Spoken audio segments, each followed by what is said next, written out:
प्रस्तुत है कार्यक्रम post box number 111। Post box number 111। श्रोताओं नमस्कार। पोस्ट बॉक्स नंबर 111 में आप सबका बहुत बहुत स्वागत है। मैं हूं जैनेन्द्र और पोस्ट बॉक्स नंबर 111 आप जानते हैं कि वो कार्यक्रम है जो माननीय प्रधानमंत्री महोदय के मन की बात के विभिन्न बिंदुओं पर विस्तार से चर्चा के माध्यम से बहुत कुछ नया हम तक और आप तक पहुंचाता है। कोशिश हमारी यही होती है। और जब देश की बात हो, देश की एकता की, अखंडता की, देश के लोगों की खुशहाली की बात हो, तो निश्चित रूप से हमारे हर बातचीत के केंद्र में यही उद्देश्य होता है, यही सोच होती है, यही विजन होता है, क्योंकि ये विजन प्रधानमंत्री महोदय का खुद का है। आज इस कार्यक्रम में हम बात करेंगे भारत जोड़ो आंदोलन की। भारत छोड़ो आंदोलन के बारे में आपने बहुत बार पढ़ा होगा, सुना होगा, उसकी चर्चाएं की होगी। इस आंदोलन का आह्वान जब राष्ट्रपिता महात्मा गांधी ने किया था तो एक नए युग की शुरुआत भारत में हुई। इतिहास के वो बहुत महत्वपूर्ण अध्याय हैं, लेकिन मुझे लगता है कि ये भारत जोड़ो आंदोलन भी एक और नया आयाम उसी को विस्तार देगा, उसी विजन को जो बापू का विजन था, जो सरदार वल्लभ भाई पटेल का विजन था, हमारे राष्ट्र नायकों का विजन था। इसीलिए आज इस पर हम चर्चा कर रहे हैं और इसके लिए हमने स्टूडियो में आमंत्रित किया है प्रोफेसर निरंजन कुमार को। आप हिंदी विभाग दिल्ली विश्वविद्यालय में प्रोफेसर हैं और शिक्षण के साथ साथ लेखन, अध्यापन और साथ में तमाम समाचार पत्रों में बहुत सारे ऐसे लेख आपके छपते रहते हैं जिसमें एक राष्ट्रीय सोच और राष्ट्रीय विचारधारा परिलक्षित होती है, जो सचमुच बहुत प्रेरित भी करती है और मार्गदर्शन भी करती है आम जन का। और मुझे लगता है कि आज के इस कार्यक्रम में जब हम उनसे बातचीत करेंगे तो बहुत से नए आयाम और नई बातें निकल कर भी आएंगी। तो प्रोफेसर निरंजन कुमार, बहुत बहुत स्वागत है आपका इस कार्यक्रम में। धन्यवाद आदरणीय जैनेन्द्र जी, आपने मुझे इस कार्यक्रम में आने का मौका दिया। खासतौर से जो विषय है भारत जोड़ो आंदोलन, यह सुनकर ही मेरा मन इतना बाग बाग हो उठा है और मुझे बहुत आश्चर्य होता है कि अभी तक इस विषय पर एक भी मीडिया के, मैं कई समाचार पत्रों में देख चुका हूँ, टेलीविजन रेडियो का मैं लगभग रोज ही देखता हूँ, सुनता हूँ, और कहीं पर इसकी कोई चर्चा नहीं हुई है। बहुत बहुत आपका अभिनंदन कि पहली बार भारत जोड़ो आंदोलन जो प्रधानमंत्री माननीय मोदी जी ने पिछले मन की बात में इस विषय को उठाया और आज इस पर आप चर्चा कर रहे हैं। निरंजन जी, एक बड़ी महत्वपूर्ण बात है क्योंकि बहुत सारे ऐसे परिदृश्य आसपास नजर आते हैं तो कई बार चिंताएं भी होती हैं देश को लेकर, देश के भविष्य को लेकर, लेकिन वो रास्ता भी हमें भारत जोड़ो आंदोलन के रूप में जिस तरह से प्रधानमंत्री जी ने दिया है, तो इसलिए मुझे लगता है कि ये बहुत आवश्यक है। और ये सही बात है कि चर्चा इसकी खूब होनी चाहिए थी तमाम चैनलों पर, तमाम प्लेटफॉर्म्स पर। शायद वो उसके अनुरूप हो नहीं पाई जैसी हम अपेक्षा करते हैं, लेकिन आपकी अनुमति हो तो मैं वो अंश प्रधानमंत्री महोदय के मन की बात का वो जरूर श्रोताओं को सुनवाना चाहूंगा। उस छोटे से अंश में भी उन्होंने एक सोच और एक दिशा हम सबको दी है जिस पर हमें आगे बढ़ने की प्रेरणा उससे मिलती है। तो वो अंश सुनते हैं मन की बात का, फिर आगे की बातचीत आपसे करेंगे। जी साथियों, बात जब आजादी के आंदोलन और खादी की हो तो पूज्य बापू का स्मरण होना स्वाभाविक है। जैसे बापू के नेतृत्व में भारत छोड़ो आंदोलन चला था, वैसे ही आज हर देशवासी को भारत जोड़ो आंदोलन का नेतृत्व करना है।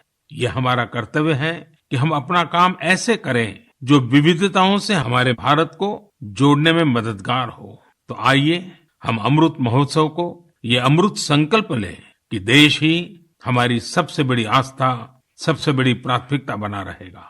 नेशन फर्स्ट, ऑलवेज फर्स्ट के मंत्र के साथ ही हमें आगे बढ़ना है।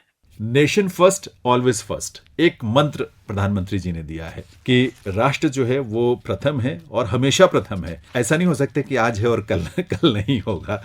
तो ये बड़ा एक महत्वपूर्ण सूत्र है और ये हर भारतवासी के लिए बहुत एक दिशा देता है उस माध्यम से। लेकिन एक सवाल जरूर उठता है निरंजन जी कि आज के तारीख में, यानी आज के समय में, इस समय भारत जोड़ो आंदोलन की आखिर ऐसी क्या आवश्यकता आन पड़ी या क्या जरूरत पड़ी जिसकी वजह से प्रधानमंत्री महोदय को खुद देशवासियों से यह आह्वान करना पड़ा कि आओ हम मिलकर भारत को जोड़ने का आंदोलन शुरू करें। जैनेन्द्र जी, बहुत अच्छा प्रश्न है आपका। स्वाधीनता के लिए महात्मा गांधी ने इस नारे को दिया था, भारत छोड़ो आंदोलन। हालांकि राजनीतिक स्वाधीनता मिल चुकी है, लेकिन और कई तरह की हमें स्वाधीनता चाहिए, सांस्कृतिक स्तर पर, सामाजिक स्तर पर, आर्थिक स्तर पर। और इन सारी चीजों के लिए, देश की प्रगति के लिए, आम जनता के हित के लिए भारत जोड़ो आंदोलन की आज अतिशय आवश्यकता है। नेशन फर्स्ट की अतिशय आवश्यकता है। मैं आपको हार्वर्ड यूनिवर्सिटी के एक प्रोफेसर हैं, प्रोफेसर स्टीफन एम वॉल्ट, उनका एक नेशनलिज्म के नाम पर एक लेख है, राष्ट्रवाद। जिस राष्ट्रवाद की बहुत सारे हमारे जो भारत के कुछ एक तथाकथित विचारधारा के बुद्धिजीवी हैं लगातार उसकी बुराई करते हैं, लेकिन स्टीफन वॉल्ट कहते हैं कि संसार में आज सबसे बड़ी जो शक्ति है वह राष्ट्रवाद है। एटम बम से भी ज्यादा शक्तिशाली है राष्ट्रवाद, इंटरनेट से भी ज्यादा शक्तिशाली है राष्ट्रवाद, क्योंकि राष्ट्र ऐसी चीज है, राष्ट्रवाद ऐसी चीज है जो एक तरफ देश की विभिन्न समस्याओं, गरीबी, बेरोजगारी या आपातकाल में जो बहुत सारी समस्याएं होती हैं, जैसे आज कोरोना को देख लीजिए, उससे निपटने में राष्ट्रवाद सहायक होगा, नेशन फर्स्ट सहायक होगा। दूसरी तरफ देश को प्रगति की ओर ले जाने में, आर्थिक रूप से उन्नति की दिशा में ले जाने में भी राष्ट्रवाद बहुत सहायक होगा। और तमाम उन्होंने उदाहरण दिए, अमेरिका से लेकर जर्मनी, कोरिया, जापान, यहाँ तक कि चीन का जो अपने आप में मार्क्सवादी देश माना जाता है। तो राष्ट्रवाद की, नेशन फर्स्ट की और भारत जोड़ो आंदोलन की एक इस रूप में आवश्यकता है, लेकिन एक दूसरी तरफ इस रूप में भी बहुत जरूरी है आज के तारीख में देश की प्रगति के लिए। सबसे जरूरी क्या है? देश के सभी नागरिकों में आपस में एक सौहार्द का वातावरण हो, एक सौमनस्य हो, एक सौहार्द हो, एक समन्वय और सहयोग हो और साथ साथ शांति हो। लेकिन आप देखेंगे जब जिस देश में जाति के नाम पर, भाषा के नाम पर, मजहब के नाम पर, क्षेत्र के नाम पर टुकड़े टुकड़े गैंग खड़े हो चुके हैं, आप देखेंगे कि बहुत सारे ऐसे बुद्धिजीवी मिलेंगे आपको जो क्षेत्रीय किस्म की राजनीति, आप पॉलिटिशियंस को देखिए, क्षेत्रीय राजनीति करते हैं या भाषाई राजनीति करते हैं। इसलिए आज बहुत जरूरी हो गया है, जब धारा 370 के नाम पर, चाहे आप गलवान वैली के नाम पर, जहां देश को एक होना चाहिए, वहां पर बहुत सारे बुद्धिजीवी तो प्रश्न कर रहे थे। जब 1942 में भारत छोड़ो आंदोलन की गांधी जी ने बात की थी और देश की एकता की बात की थी, जब भारत छोड़ो में कहीं ना कहीं भारत जोड़ो भी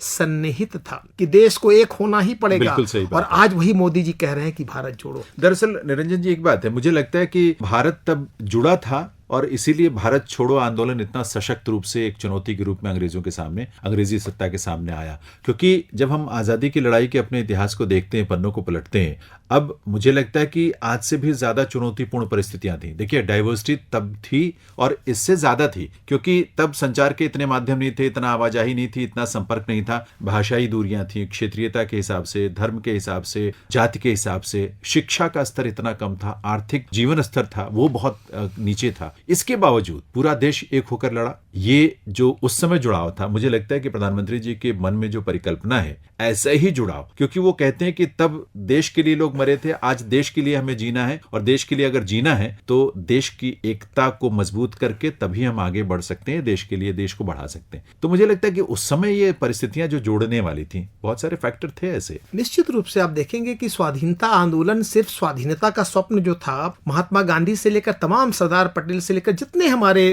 उस समय स्वाधीनता सेनानी थे, सब ने स्वाधीनता को अपने जीवन की आकांक्षाओं से जोड़ा था। एक किसान है, वो स्वाधीनता के स्वप्न देख रहा था कि हमारे लिए कृषि उन्नत होगी। एक युवा है या विद्यार्थी है, उसके लिए रोजगार मिलने की संभावना थी। उद्योगपति अपने उद्योग धंधे लगाना चाहता था, व्यापारी को व्यापार चाहिए था। कहने का तात्पर्य है कि हर वर्ग, हर समाज, हर जाति, हर मजहब के लोग कहीं ना कहीं उस स्वाधीनता में एक अपना स्वप्न ढूंढ रहे थे। दुर्भाग्य से आजादी के 70 सालों के बाद, 60-70 जो भी कह लें आप, मतलब वर्षों का कैलकुलेशन में मैं नहीं जाऊंगा, बहुत सारे हमारे सपने टूट गए। हमारे उन सपनों को, जिन सपनों को हमारे स्वाधीनता सेनानियों ने देखा था, महात्मा गांधी ने देखा था, उन सपनों को साकार करने की दिशा में ही यह भारत जोड़ो आंदोलन है, जिसमें हर व्यक्ति को फिर उनके जो स्वप्न हैं, चाहे विद्यार्थी हो या युवा हो या एक उद्योगपति हो, किसान हो, मजदूर हो। और आप देखें पिछले सरकार की 7 साल की स्कीमों में, सारी योजनाओं में आपको भारत जोड़ो की कहीं ना कहीं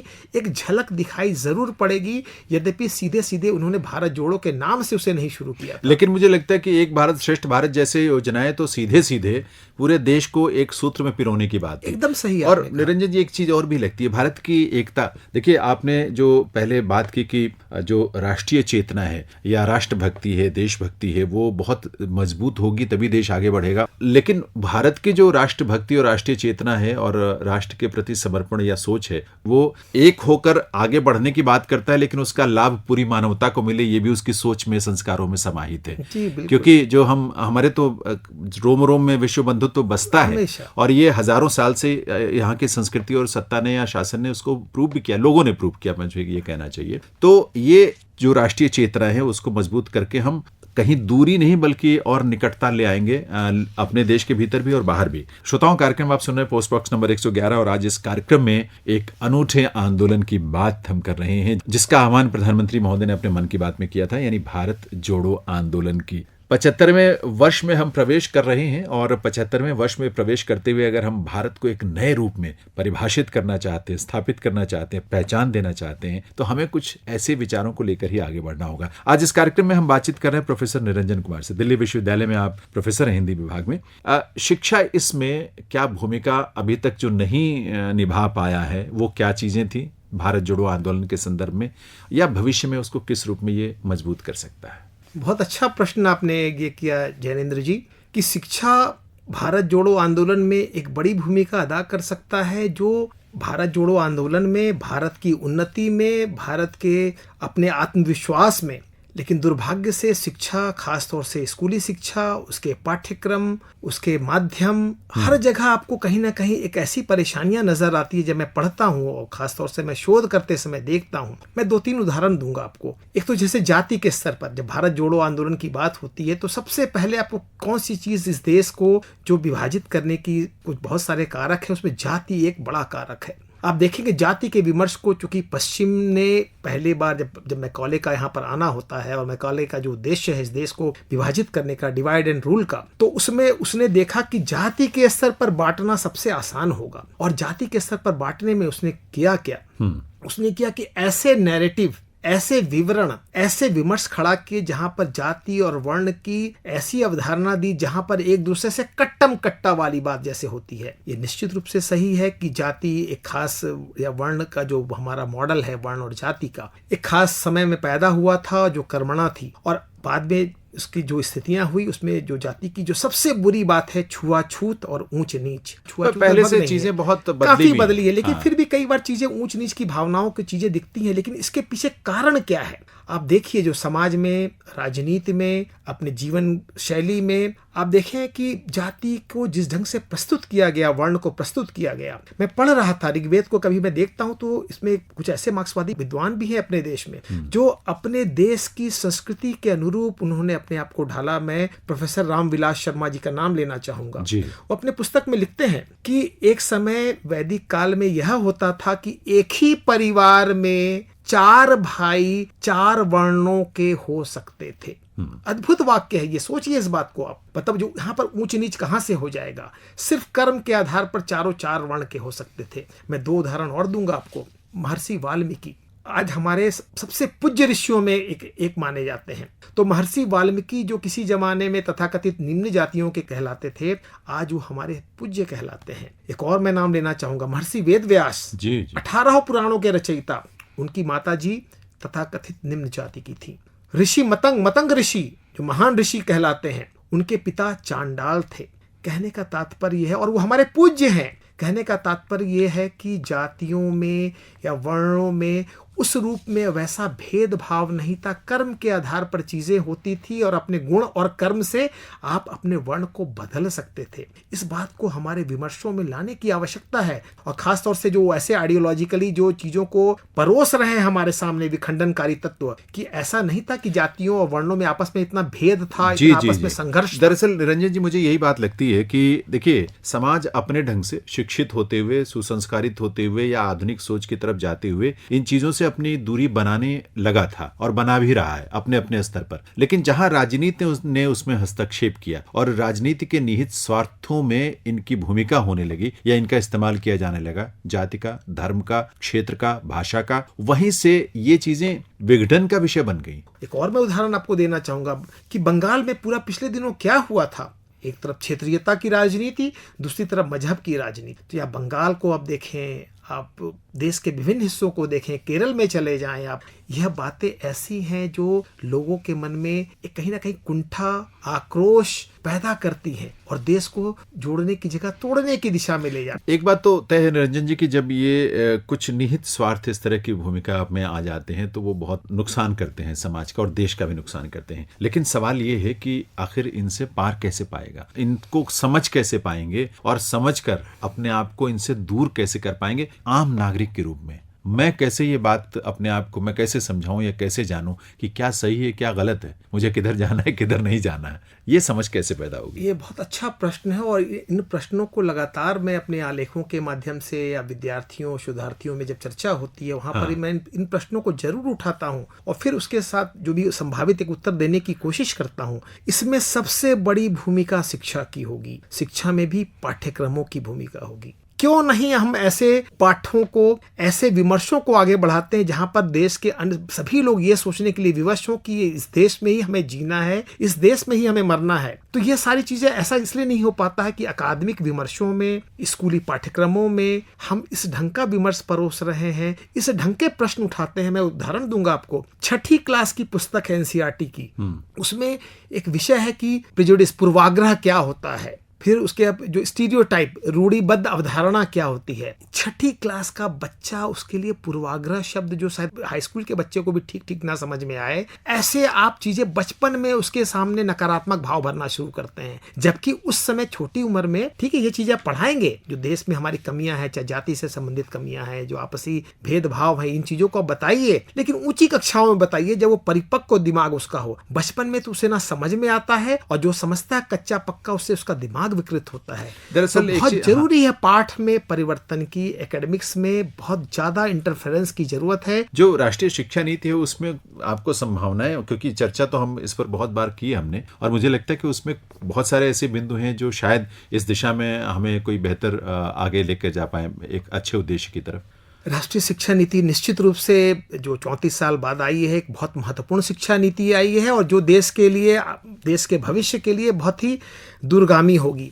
मुझे लगता है एक इसके साथ साथ जो कि एक भारत श्रेष्ठ भारत की परिकल्पना है, उसमें इस बात का पूरा वो ध्यान रखा गया है और उस बहाने ही शायद कुछ क्षेत्रीय भाषाएं अन्य राज्यों के जोड़े बनते हैं, पेयर बनते हैं। तो उस माध्यम से भी अगर जुड़ेंगे तब भी कहीं ना कहीं हम जुड़ते हैं एक दूसरे से, क्योंकि उसमें भाषाओं को लेकर जो परिकल्पना की गई है उसका मैंने जमीनी स्तर पर भी उसका लाभ होते देखा है कि तेलंगाना के कलाकार हरियाणा में आते हैं, यहाँ हिंदी भी सीखते हैं, हिंदी यहाँ के गीत संगीत को सीखते हैं, नृत्य सीखते हैं, और यहाँ के कलाकार वहां जाते हैं तो लंबाडी सीख के आते हैं। तो ये एक जो आदान प्रदान है एक भारत श्रेष्ठ भारत के रूप में, उसकी वजह से मुझे लगता है कि जो आपका पहलू है या आपका कहना है उसमें कहीं कुछ भरपाई तो हो ही जाती है। लेकिन अभी कार्यक्रम की दिशा जो हम निर्धारित करना चाहते हैं वो गीत के माध्यम से एक श्रोताओं को हम गीत सुनवाना चाहते हैं। दरअसल इस गीत के साथ बहुत सारे लोगों की बहुत सारी यादें भी जुड़ी होंगी, क्योंकि दूरदर्शन पर जब ये गीत नहीं है तो एक भाव है, और वो भाव दृश्य के माध्यम से और रेडियो पर श्रव्य के माध्यम से लोगों तक पहुंचता था, तो बहुत अच्छी अनुभूति होती थी। आपको याद है सुर मिले मेरा तुम्हारा? बहुत बढ़िया। बल्कि हाल मैं कुछ दिनों पहले ही अपने बच्चे को सुना रहा था, दिखा रहा था उसे वीडियो में। मैं इन चर्चाओं के बीच मैंने ऐसे चलते फिरते कहीं वो उस पर मेरे कान में ये आवाज पड़ी, तो मैंने उसको पूरा फिर से सुना। तब तो सुनते ही थे, पंडित भीमसेन जोशी जी से शुरुआत होती है और हर भाषा को उसमें समाहित किया गया है, बड़े बड़े उसमें कलाकार शामिल हैं, अलग अलग राज्यों के, क्षेत्रों के और विधाओं के। तो मुझे लगा कि जब हम एकता की बात करते हैं और देश को एक जोड़ने की दिशा में बात करते हैं या भारत जोड़ो आंदोलन की बात करते हैं, ये गीत उस भाव को बड़ा सुंदर ढंग से प्रस्तुत करता है। तो अगर आपकी अनुमति हो तो मैं ये बिल्कुल, मेरे बहुत ही प्रिय गीत है मेरे लिए भी। फिर अच्छी बात है, और मुझे लगता है कि श्रोताओं को भी जरूर पसंद आएगा। मिले सुर मेरा तुम्हारा तो सुर बने हमारा।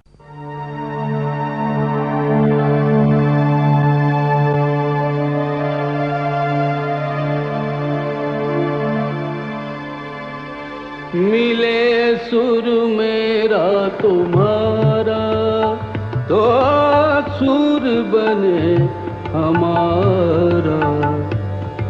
सुर की नदियाँ हर दिशा से बह के सागर में मिले, बादलों का रूप लेकर बरसे हल्के हल्के। मिले सुर मेरा तुम्हारा तो सुर बने हमारा। मिले सुर मेरा तुम्हारा।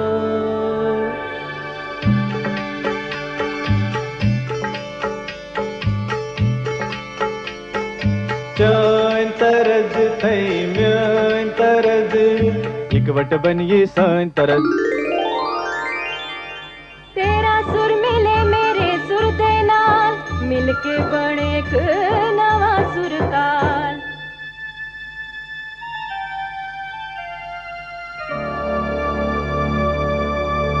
मिले सुर मेरा तुम्हारा तो सुर बने हमारा।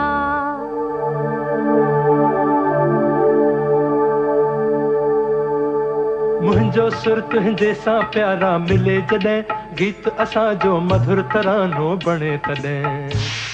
सुर का दरिया बहके सागर में मिले, बदलांदा रूप लखे बरसन होले होले।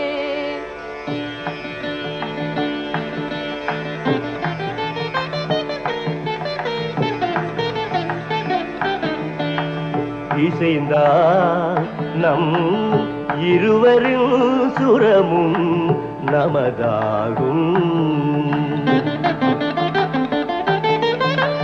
திசை வேறானாலும் ஆழிசேர் ஆறுகள் முகிலாய் மழையாய் பொழிவது போல் இசை நம் இசை.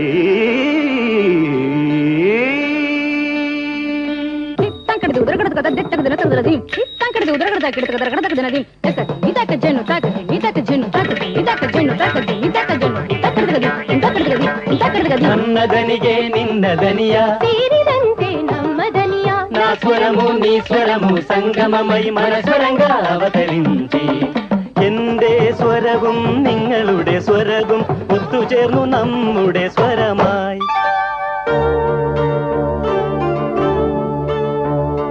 তোমার সুর মোদের সুর, সৃষ্টি করু কই কসুর।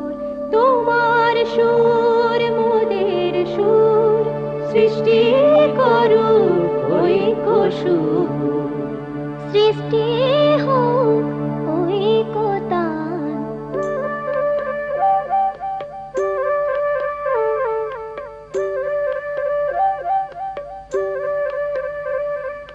तुम मोर स्वरर मिलन सृष्टि करी चालू ऐक्यतानु।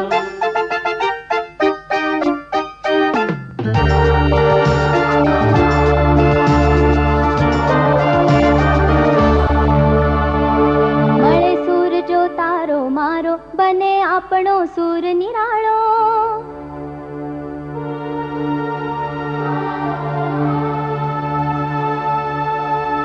माझ्या तुमच्या जुळता तारा मधुर सुरांच्या बरसती धारा।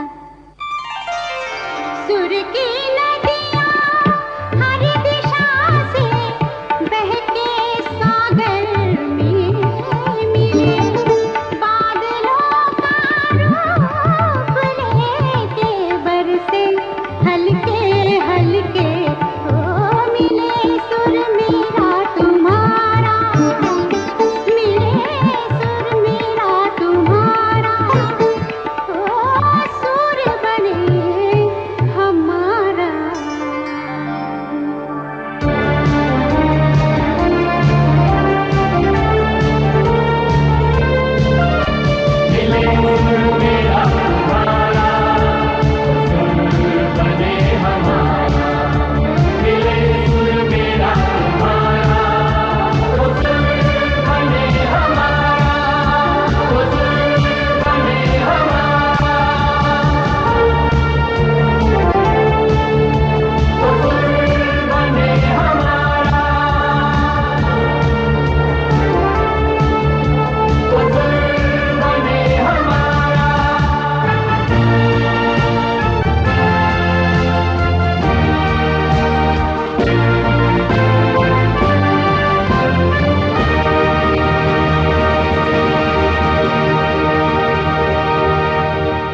श्रोताओं, कार्यक्रम पोस्ट बॉक्स नंबर 111 आप सुन रहे हैं और आज इस कार्यक्रम में भारत जोड़ो आंदोलन के बारे में बातचीत हम कर रहे हैं प्रोफेसर निरंजन कुमार से।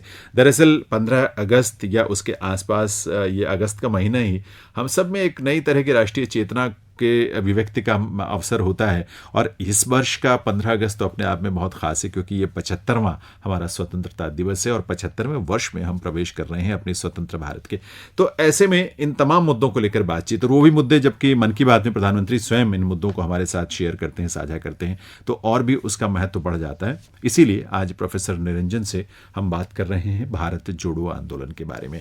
देखिए, इन तमाम चीज़ों के बारे में आपने जो बातचीत की, अब तुष्टीकरण की ही बात है, तो जाहिर सी बात है कि एक वर्ग को, एक समुदाय को अगर आप उसका तुष्टीकरण करते हैं तो बाकी समुदायों के मन में एक खटास पैदा होती है और यहीं से फिर दूरी बननी शुरू हो जाती है, और वो दूरी धीरे धीरे हम सबको बांटने लगती है। वो चाहे आप धर्म के नाम पर करें, चाहे जाति के नाम पर करें, चाहे क्षेत्र के नाम पर करें, चाहे भाषा के नाम पर करें। देखिए, महर्षि वाल्मीकि की बात करते हैं, उनका रामायण या महाभारत, वेद व्यास का, ये दोनों पूरे देश में तो तमाम अलग अलग धाराएं हैं संस्कृति की, प्रदर्शन कलाओं की, साहित्य की, हर तरह से उन सब में ये आपको मिलेंगी। वहां उसका रंग रूप अलग होगा पर भाव यही है, यहीं से निकले हुए हैं। तो अब ये कितना बड़ा एक फैक्टर है जिसने देश को एक सूत्र में पिरोया, और सिर्फ देश को ही नहीं बल्कि दुनिया में कहीं भी कोई भारतीय है तो उनको भी जोड़ा। और मुझे तो ये भी गर्व होता है इस बात पर कि इंडोनेशिया जैसे देश में रामायण के पात्रों के माध्यम से उन मूल्यों को वहां स्कूलों में पढ़ाया जाता है या उनके किशोरों तक पहुंचाया जाता है। और उनके शिक्षा मंत्री का कहना था, कई साल पहले की बात है, कि हम भी अपने युवाओं को, अपने किशोरों को बेहतर संस्कार देकर मर्यादा पुरुषोत्तम के आदर्श के रूप में उनके सामने उनको रखना चाहते हैं। तो ये भाव बहुत कमाल का है। अब इनका इस्तेमाल हम किस रूप में करें ताकि हम एक हों, यानी जुड़ पाएं एक दूसरे से। राम तो मर्यादा पुरुषोत्तम है और सबके आदर्श हैं। तो राम जिन मानवीय मूल्यों की प्रतिष्ठा करते हैं, सेवा, आपस में मैत्री, सौहार्द, एक सौमनस्य, समन्वय, सारी चीजों के पुंज है राम। और रामायण की कथा के माध्यम से तो इन चीज़ों को, भारत जोड़ो आंदोलन को अगर बढ़ाया जाए इस रूप में, तो निश्चित रूप से एक अभिनव बात आपने कही है। बिल्कुल मुझे नए तरीके से सोचने के लिए विवश किया आपने कि क्या राम कथा के माध्यम से भारत जोड़ो आंदोलन को आगे बढ़ाया जा सकता है। ये एक नई बात है मेरे लिए भी, और मैं भी, मुझे लग रहा है कि आपने बहुत अनोखी बात कह दी है कि राम भी इस रूप में इस देश को जोड़ने वाले, केवल राम एक धर्म के ही लोग नहीं, धर्म तो बहुत छोटा सा एक सीमित शब्द है, धर्म के दोनों अर्थ हैं भारत के संदर्भ में, लेकिन जब सीमित संदर्भों में ही मैं कहूँ, मतलब जो हिंदू धर्म के रूप में, और व्यापक संदर्भों में भी, तो राम तो हर किसी भी धर्म, किसी भी जाति, किसी भी मजहब, किसी भी क्षेत्र के, आपने सिर्फ इंडोनेशिया की बात की, मैं आपको बताना चाहता हूँ कि दुनिया के तमाम देशों में राम उस रूप में जाने जाते हैं। बल्कि आपको याद होगा कि जब ब्राजील कोरोना संकट से जूझ रहा था, तो उसने जब कोरोना के वैक्सीन भारत से मंगवाया तो उसने कहा कि आप संजीवनी जिस रूप में हनुमान जी ने लाया था, उस रूप में आप संजीवनी हमारे लिए भेजिए। तो राम कथा से ही, और इस रूप में राम की और भी कथाएं कई मुसलमानों ने, चाहे रहीम हो, रसखान हो, यद्यपि ये कृष्ण काव्य के कवि हैं, लेकिन सब ने राम को कहीं ना कहीं जरूर पूजा है। और भारत जोड़ो आंदोलन में अगर राम कथा के माध्यम से उनके जो परफॉर्मिंग आर्ट्स की आपने बात की, गीत, संगीत, नाट्य कला, लोक कलाएं, लोक नाट्य इत्यादि के माध्यम से निरंजन जी, मैं तो एक बड़ी और एक नई बात हो सकती है। नहीं, निरंजन जी, एक मैं बताऊं, क्योंकि मैं संस्कृति के तमाम शैलियों और विधाओं से जुड़ा हुआ हूं, मुझे बड़ा गर्व होता है, और मुझे इसीलिए लगता है कि जो हमारी संस्कृति है ना, उसमें सारे आपको ऐसे सत्यम शिवम सुंदरम के तत्व मिलेंगे, जोड़ने की बातें होंगी, तोड़ने की बात कहीं नहीं होती है। अब उसमें मुझे इतनी, अब कबीर को आप ले लें, कबीर तो उत्तर प्रदेश में बनारस और मगहर के बीच के उनकी जीवन यात्रा उसी क्षेत्र में घूमती रही अधिकांशतः, लेकिन कबीर मध्य प्रदेश में भी हैं, कबीर गुजरात में भी हैं, कबीर की सोच छत्तीसगढ़ में भी है, कबीर की सोच से प्रेरित होकर तमाम परंपराएं अलग अलग देश के हिस्सों में उपजी। इसी तरह के हमारे अलग अलग संत हैं, बाबा गरीबदास हैं छत्तीसगढ़ में, या आप नामदेव जी हैं, रविदास जी हैं, इस तरह के कितने सारे संत हैं। इनके कथन या उपदेश जो रहे हैं ना, बड़े शाश्वत हैं, वो हम पूरे देश में उनको मानते हैं, वो सिर्फ एक क्षेत्र तक सीमित नहीं, कहीं नहीं। अच्छा, ये वहाँ के गीतों में, जैसे मुझे याद है कि छत्तीसगढ़ में पंथी समुदाय है, और वो लोग इतने सुंदर भाव में एक गीत गाते हैं, नृत्य करते हैं कि ई माटी की काया, ई माटी का चोला, कै दिन रहिबे बता दे मौला। अब ये सोच जो है, ये दर्शन, ये सोच भी नहीं है, दर्शन है बहुत बड़ा। ये चाहे कबीर हो, चाहे नानक हो, चाहे रैदास हो, चाहे नामदेव सारे या लालदेद हो, या आप नॉर्थ ईस्ट में भी चले जाएं, पूर्वोत्तर में, वहां भी बहुत सारे ऐसे चिंतक, शंकर, हाँ, वो बहुत बड़ा नाम है, चैतन्य महाप्रभु। ये जो वैचारिक तत्व हैं, ये पूरे देश में है। और जो प्रदर्शन कलाओं में, लोक कलाओं में लोग जुड़े हैं वो इनसे परिचित है मतलब। लेकिन मुझे लगता है कि समाज के बाकी हिस्से को भी उसको वैल्यू देना चाहिए ताकि वो समाज में और उभर कर वो चीज़ें आएँ। आप उन्हें सम्मान देंगे तो वो और ज़्यादा प्रोत्साहित होंगे और वो मूल्य समाज के सामने आएंगे। तो मुझे ये लगता है कि जो विविधता है देश की संस्कृति की, विविधता एक चुनौती नहीं है, एक अवसर है हमारे लिए। और उसको हमें, उस विविधता को और ज़्यादा सामने लाने की ज़रूरत है एक दूसरे के, क्योंकि जितना जानेंगे ना उतना ही हम एक होंगे, क्योंकि उसकी अंतरात्मा एक है। निश्चित रूप से विविधता, बल्कि इस देश में जो विविधता है उसके बारे में जो बार बार कहा जाता है कि विविधता में एकता, हालांकि ये बात का दिया हुआ मतलब आधुनिक काल का ये वाक्य है। बहुत पहले से हम व्यष्टि में समष्टि और समष्टि में व्यष्टि को देखने वाले लोग हैं, हम लोग हैं। और आप देखें प्राचीन काल से लेकर अभी तक, जैसे राम की ही चर्चा आपने की थी, राम के माध्यम से देखिए एक तरफ निषाद, उनका राज्याभिषेक तब तक नहीं होता जब तक निषाद राज वहां नहीं आ जाते हैं, और निषाद राज उनके बगल में बैठते हैं। शबरी के जूठे बेर खाने वाले जिस भीलनी की आदिवासियों की बात की जाती है, जनजातियों की बात की जाती है, तो राम कथा के माध्यम से चाहे सेवक हो, भाई हो, परिवार हो, तमिलनाडु के रामेश्वरम जाकर देखिए। मैं कभी रामेश्वरम गया तो मुझे आश्चर्य हुआ था कि किस रूप में राम कथा, राम को लेकर तमिलनाडु में एक बहुत बड़ा बवंडर मचा था। कोई खास राजनीतिक पार्टी ने किया। देखिए आप रामेश्वरम चले जाइए, पॉलिटिकल पार्टी या राजनीतिक पार्टियां अलग ढंग से चीजों को देखती हैं और भड़काती हैं, लेकिन ऐसा है नहीं। संत कवियों के बारे में आपने कहा, तो हमारे संत कवि तो उस भारतीय दर्शन से अनुप्राणित हैं जो पूरे भारत को एक रूप में देखता हो। चाहे अब शंकर देव का नाम आपने लिया, कबीर हो, नानक हो, तुलसी हो, सूर हो, मीराबाई हो, सब में आपको जो मानवीयता की या मानवता की जो प्रतिष्ठा है, मूल मानवता की प्रतिष्ठा और सबका हित, सबका कल्याण, सर्वे भवन्तु सुखिनः सर्वे सन्तु निरामया, और यही और राष्ट्रवाद है क्या और भारत जोड़ो है क्या।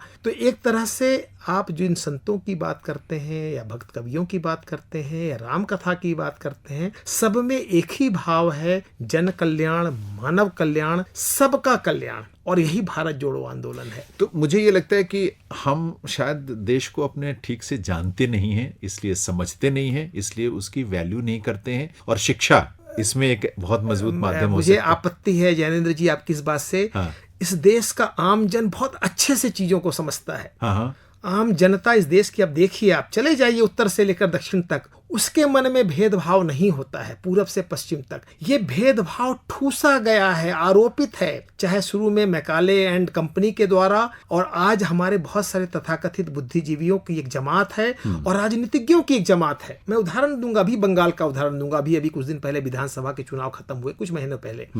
आप देखें बंगाल की राजनीति में लगातार आउटसाइडर वर्सेस इनसाइडर का एक डिबेट खड़ा किया था, जबकि पूरा का पूरा बंगाल इस स्वाधीनता आंदोलन में, जिसकी सबसे उनका बंगाल और रेस्ट भारत आ रहा था। स्वाधीनता आंदोलन के जनक कौन है? भारत माता का जनक कौन है? बंगाल है। बंकिम चंद्र चटर्जी के बहुत पहले, उन्होंने जो आनंद मठ है उसके बहुत पहले किरण कुमार बनर्जी ने भारत माता नाम का सीधे नाटक ही लिख दिया था जी। तो कहने का ये तात्पर्य है कि इस ढंग की बातें लोगों के मन में भरी जाती हैं, आरोपित की जाती है, ठूस ठूस के भरा जा रहा है जैसे हिटलर भरता था। लेकिन देश की आम जनता चीजों को समझती है और मौका पड़ने पर उनको जवाब भी देती है। और इसलिए आप देखेंगे कि भारत को इतने सदियों से कितने सारे लोग आते गए। वो है कि कुछ बात है कि हस्ती मिटती नहीं हमारी, सदियों रहा है दुश्मन दौरे जहां हमारा। जो बाहर से बहुत सारी ऐसी शक्तियां आई, वो सारी शक्तियों ने कोशिश की, लेकिन भारत की मिट्टी में ही वह एकता का भाव छिपा हुआ है। और देखिए भारत जोड़ो आंदोलन से जो एक मिट्टी की परत जम गई थी, एक धूल की परत जम चुकी है, वो झड़ेगी और खत्म होगी। और फिर हम वापस अपने उस भारत जोड़ो आंदोलन के माध्यम से इस देश को उन्नति की राह पर ले जाएंगे, ऐसा मुझे पूरा विश्वास है। बस ये है कि एक नई शुरुआत है और नई शुरुआत में नई सोच के साथ इस दिशा में हमें आगे बढ़ना चाहिए। पुरानी बातें, जो बातें भेदभाव पैदा करती रही हों या भेदभाव पैदा होने का कारण बनती रही हों, मुझे लगता है कि उनको हमें जरूर समझना चाहिए, त्यागना चाहिए, उनसे दूरी बनाकर रखनी चाहिए। श्रोताओं, पोस्ट बॉक्स नंबर 111 में आज हम बात कर रहे हैं भारत जोड़ो आंदोलन के बारे में। यह आंदोलन एक सोच है, एक विचार है, एक रास्ता है दरअसल इस देश को उस दिशा में लेकर जाने के लिए जहां हम हमारी एकता, हमारी अखंडता बहुत मजबूत हो। जिस तरह से प्रधानमंत्री जी ने जब सरदार वल्लभ भाई पटेल का जिक्र करते हुए एक भारत श्रेष्ठ भारत की शुरुआत की थी, तो उन्होंने ये एक सूत्र वाक्य और उनका एक संदेश शेयर किया था हम सबके साथ कि सरदार वल्लभ भाई पटेल ने हमें एक भारत दिया, उसे हमें श्रेष्ठ बनाना है, और श्रेष्ठ बनाने का रास्ता जो है वो इसी तरह से होकर जाता है, यानी जुड़ाव से, हम सब जुड़कर। अब इसमें सवाल ये है, होता क्या है कि हम अनजाने में भी कई बार बहुत सारी ऐसी कोई बातें कर जाते हैं या काम कर जाते हैं जिससे हमारे इस पूरे जो ताना बाना है देश का, उस पर चोट पहुंचती है। उदाहरण के लिए मैं बताऊं, सही कहा, है ना, उदाहरण एक छोटा सा दूं आपको कि मान लीजिए पूर्वोत्तर का कोई व्यक्ति, कश्मीर का कोई व्यक्ति, दक्षिण का कोई व्यक्ति अगर दिल्ली आता है, दिल्ली में हमारा अगर वो हमसे रास्ता ही पूछ ले या कोई जानकारी लेना चाहे या कोई बात करना चाहे, कोई हमसे मार्गदर्शन चाहे, हम उससे बात करते हैं या व्यवहार करते हैं जी। उसके दिमाग में छवि बनती है कि दिल्ली के लोग कैसे होंगे, बिल्कुल, है ना। इसी तरह से अलग अलग क्षेत्रों के बारे में छवि बनती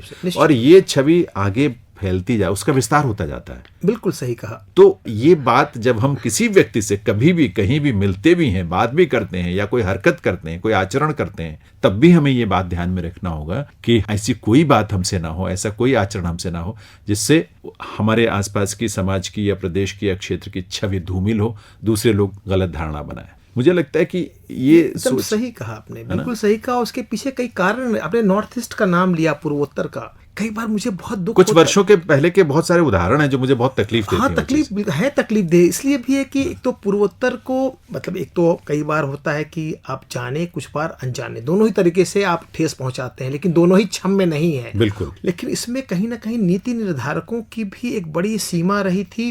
मतलब ये मैं कहूंगा कि जब स्वाधीनता के बाद, स्वाधीनता के पहले भी और खासतौर से बाद, उत्तर पूर्व की मैं खास तौर से बात करना चाहता हूँ कि एक तरह से उसको हमने हाशिए पर, किनारे पर छोड़ दिया था कि ठीक है, जैसे हो तुम, बस पैसे को हम पंप कर देते थे, पैसा दे देते थे। इस मामले में मैं माननीय प्रधानमंत्री जी की मैं तारीफ करना चाहूंगा कि उस बहुत सारी चीजों में मैं उनकी प्रशंसा करता हूं, और इस मामले में और भी ज्यादा प्रशंसा करना चाहता हूं कि पहली बार, चूंकि मैं जेएनयू से पढ़ा हूं तो उत्तर पूर्व के मेरे कई सारे मित्र हैं, कुछ फैमिली फ्रेंड्स भी हैं, वो मुझे बताते कि पहली बार उनको लगता है कि वह भी इसी देश के हैं। आज तक उनको पहले ऐसा कम महसूस होता था, लेकिन जो आंतरिक भाव जो है, जब तक आप उनको जोड़ेंगे नहीं, और इसका उदाहरण है कि आज देखिए आप बंगलोर में उनके लिए हॉस्टल बन रहा है, जेएनयू में अलग से नॉर्थ ईस्ट का हॉस्टल बनाया जा रहा है, दिल्ली यूनिवर्सिटी में पहले से एक और हम छात्रावास बना रहे हैं, आपस में काफी इंटरैक्शन है। तो ये मानसिक जुड़ाव जब तक आप एक दूसरे से नहीं जुड़ेंगे तो कैसे वो महसूस करेंगे। और कई बार हम बहुत सारी, जो आपने कहा कि हम गलत शब्द बोल जाते हैं या उनसे गलत तरीके का व्यवहार करते हैं, तो रामचंद्र शुक्ल हिंदी के एक बहुत बड़े विद्वान हो गए हैं, बिल्कुल, उन्होंने एक बहुत बहुत अच्छा वाक्य कहा है कि परिचय से ही प्रेम होता है। तो आप परिचय करेंगे तभी तो प्रेम होगा उससे।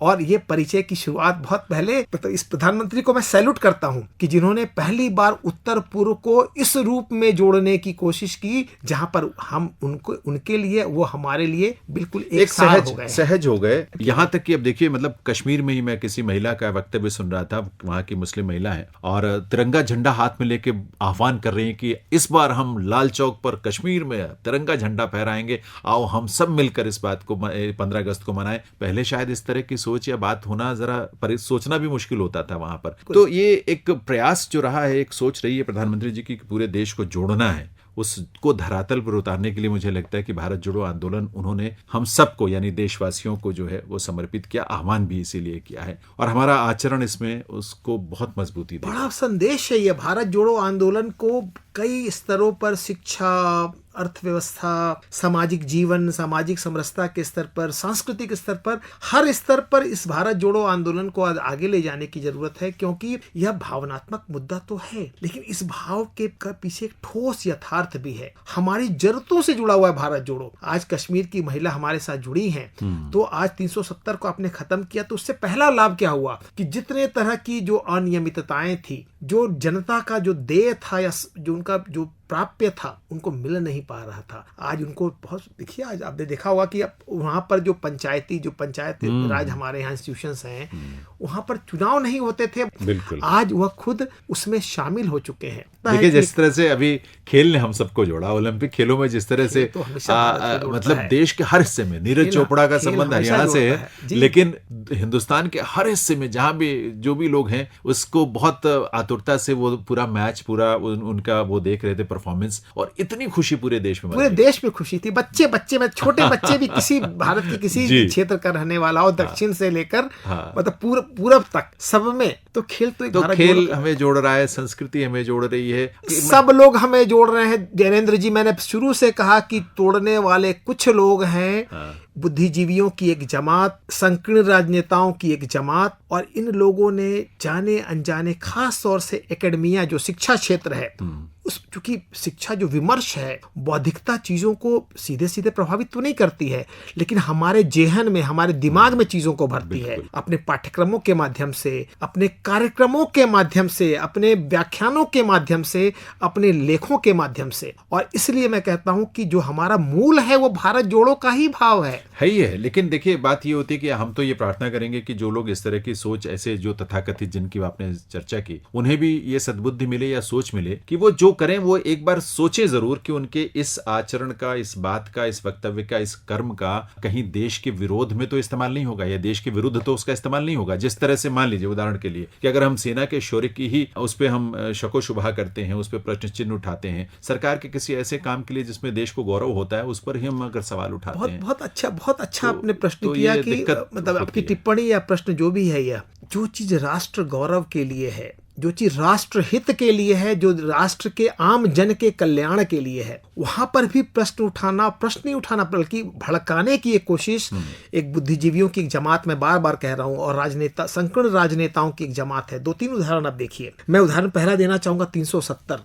कितना 370 के जब हटाया गया, जो एक तो हटा नहीं पा रहे थे, जिसकी वजह से कश्मीर कैसे अलग थलग पड़ा हुआ था। लेकिन सिर्फ कश्मीर का जुड़ाव नहीं होता है वहां पर। आप देखिए कश्मीर के, बात करते हैं आप दलितों की, बात करते हैं जनजातियों की, बात करते हैं आप महिलाओं की। 370 के हटने के बाद जो सबसे बड़ा लाभ हुआ है, आप पूछिए कश्मीर की महिलाओं से, कश्मीर के उन दलितों से, कश्मीर के जनजातियों से कि 370 के हटने का कितना बड़ा लाभ मिला है। कोरोना को देखिए, कोरोना का टीका, जो कोरोना इतना बड़ा मानवता पर एक महामारी का संकट है, कोरोना का टीका आया। कोरोना का टीका देश के, दुनिया के और देश के लोग चाह रहे हैं आपसे लेना, लेकिन आप ही कोरोना के टीका के खिलाफ अपने देश के लोगों को भड़का रहे हैं। देखिए और उससे आप जान से खेल रहे हैं आप लोगों के। बिल्कुल निरंजन जी, एक बात है देखिए, तो क्या मोदी, होता है? मैं जैनेंद्र जी, मैं कहता हूं बिल्कुल पॉलिटिक्स, तो एक बात मैं स्पष्ट कहना चाहता हूं, सभी पार्टियां राजनीति करती हैं सत्ता पाने के लिए, इसमें कोई किसी को मैं मुक्त नहीं कर रहा हूं। और पॉजिटिव प्लान पे आप सत्ता पाइए ना, कौन मना, खूब बिल्कुल। पॉलिटिक्स करिए, लेकिन निश्चित पॉलिटिक्स रूप के आड़ में या पॉलिटिक्स के कारण आप देश का अहित मत करिए, देश की जनता का अहित मत करिए। जो चाहे 370 के माध्यम से आपने किया, चाहे आपने टीकाकरण के माध्यम से किया। तो इसी ढंग से आप देखिए किसान कानून क्या है, किसान कानून कितने बड़े देश के हित में पहली बार कोई ऐसी चीज आई है जिससे किसानों का सचमुच भला होना है। विरोध के नाम पर आप देश विरोध ना करें। विरोध मत करिए, जिसका फायदा कौन उठा रहा है? आपका 370 दरअसल- के नाम पे पाकिस्तान ने फायदा उठाया। नहीं, देखिए हुआ क्या, जैसे आपने सीए के नाम पे आंदोलन किया जिसका कोई आधार नहीं था, किसान के नाम पे आंदोलन चल रहा है, या 370 के नाम पे बहुत सारी चीजें हुई, उनका नुकसान देश को किस रूप में हुआ? ये एक बाहर नैरेटिव क्रिएट किया गया दुनिया में कि भारत में बहुत अच्छा माहौल नहीं है, शांति नहीं है, व्यवस्था नहीं है उस तरह की जहां पर ज्यादा से ज्यादा इंडस्ट्रीज, बिजनेस आए। ये नुकसान पहुंचाने की कोशिश की गया, ऐसा नहीं है कि पहुंच ही गया, पर कोशिश ये की गई, और उससे देश का अहित तो होता ही है। तो हम कुछ भी करते हैं, अगर हम कोई आंदोलन कर रहे हैं एक सार्थक रूप में, सही दिशा में कर रहे हैं, सही सोच के साथ कर रहे हैं, देश हित में कर रहे हैं, बहुत अच्छी बात है। लेकिन उसका कोई और फायदा उठाए और उसका हम हथियार बन जाए, हुआ ये देश आपका भी देश है। इस देश की छवि के बारे में आपको भी चिंता करनी चाहिए। कोई भी ऐसा वाक्य ना लिखें, खासतौर से तब कि जब हम बुद्धिजीवी कहलाते हैं, खासतौर से तब कि जब हम पब्लिक लाइफ में हैं, पॉलिटिक्स में कर रहे हैं। और एक बहुत बड़ी जिम्मेदारी है तो आपके वही ऊपर। मैं कह रहा हूँ कि आप देश, आप लोग आपकी तरफ देखते हैं, तो मैं वही कहूंगा कि आइडियोलॉजिकल मतलब अपोजिशन के नाम पर आप देश का अपोजिशन ना करें। देखिए एक बात ये बहुत ही निरंजन जी, महत्वपूर्ण बात एक है। बड़ी अच्छी बात प्रधानमंत्री जी ने कही, और जो उन्होंने कहा कि जिस तरह से बापू ने नेतृत्व किया था स्वतंत्रता आंदोलन का, आज हर भारतीय को, 135 करोड़ देशवासी हैं, और हर भारतीय को भारत जोड़ो आंदोलन का स्वयं नेतृत्व करना है। यानी वो खुद केंद्रीय भूमिका में होगा, यानी उसकी सोच, उसके कर्म, उसका आचरण, उसका विचार इस बात को तय करेंगे कि हम कितना एक साथ देश को आगे लेकर जाएंगे। ये बहुत महत्वपूर्ण चर्चा है और ये इस चर्चा का जो बीजारोपण किया है प्रधानमंत्री जी ने देश में, मुझे लगता है इस पर और ज्यादा बातचीत होनी चाहिए और चर्चाएं होनी चाहिए, जिस तरह आपने कहा। और मुझे उम्मीद है कि शायद और जो माध्यम है हमारे इस बात को उठाएंगे और चर्चा करेंगे, लेकिन जनता के बीच तो ये बात जाएगी। लेकिन अभी फिलहाल समय की एक सीमा है, इसलिए मैं आपका बहुत बहुत आभार व्यक्त करता हूँ कि आप इस कार्यक्रम में आए और ये बहुत रोचक भी, प्रेरक भी और एक दिशा देने वाली बातचीत आप सबने हमारे साथ शेयर की है। आपने बहुत बहुत आभार। आज के कार्यक्रम में आना मेरे लिए सौभाग्य की बात। मुझे मौका दिया, बहुत धन्यवाद। तो आभार प्रोफेसर निरंजन का श्रोताओं, और आभार आपका भी, और आभार से भी ज्यादा आपके स्नेह के लिए मैं कृतज्ञता व्यक्त करता हूं। लेकिन ये तो सिर्फ शुरुआत है, ये चर्चा भी एक बीज रूप में है। ये विस्तार इसको तब मिलेगा जब आप स्वयं इसके संवाहक बनेंगे और आप अपने आप को इन चर्चाओं में शामिल करके दूसरों को भी दिशा दे पाएंगे। आप सबके लिए बहुत सारी मंगल कामनाएं। राष्ट्रीय पर्व के साथ साथ आने वाले सभी पर्वों की आपको बहुत सारी शुभकामनाएं और बधाई। जनेंद्र को अनुमति दीजिए। नमस्कार।